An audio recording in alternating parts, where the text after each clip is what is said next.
The third angel of Revelation warns us about the fall of Babylon. Now, we know that this cannot be the Babylon of Nebuchadnezzar, and we know this, because that city was destroyed, and God said it would never be rebuilt. So what does Revelation mean when it talks about Babylon? Well, I believe in part that Revelation is referring to what the Bible calls the spirit of Babylon. What might that be, you ask? Well, the lesson gets it right when it takes us back in time to the plains of Shinar. Yes, the very same plains where a group of people tried to build the Tower of Babel, a symbol of the rebellion against God. Only now, we have another king who is also in open rebellion against God. How dare God tell Nebuchadnezzar that his kingdom wouldn't last forever? So, how does Nebuchadnezzar go about proving to God and to the world that he is the King of Kings who would rule forever? Well, it's simple. He ordered people to worship what and how and when he tells them to worship. This right here is the spirit of Babylon.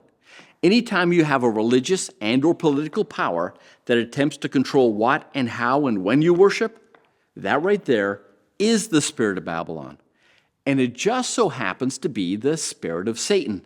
It's also the same spirit we see during the Dark Ages when papal Rome literally tried to force people to worship what, how, and when they told you to worship. And what happened if you disobeyed the church? Well, just like Babylon of old, if you didn't obey, you were burned alive in the fire. Friends, Satan never changes. Here's how you can tell who the true church of God is. Is it a church that will never force you to worship what, how, and when it thinks you should worship? You see, God will never try to force you, coerce you, or manipulate you into worshiping Him. He will never do that. Why? Because true worship, well, it's like love. Think about this for a moment. The moment you try to force someone to love you, that's the moment, well, it stops being love. The same is true of worship. The moment you try to force someone to worship, it's no longer worship. It's forced compliance.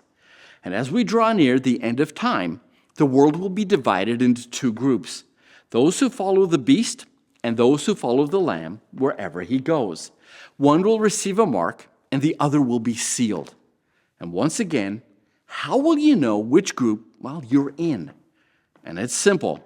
It comes down to your worship. Will you worship the Creator God on the day He set aside for worship? Or will you follow the traditions of men and worship what, how, and when they tell you to worship? One will be freely chosen, and the other will be forced. And the choice, well, it's yours to make. Well, those were our final thoughts and nuggets for this week. Now, we want you to take some time this week to visit your local Adventist church and share with them some of the things you've learned this week about God's end-time church. And please, don't forget to join us next week as Seth will share with us some of his thoughts and insights into next week's lesson, Earth's Closing Events.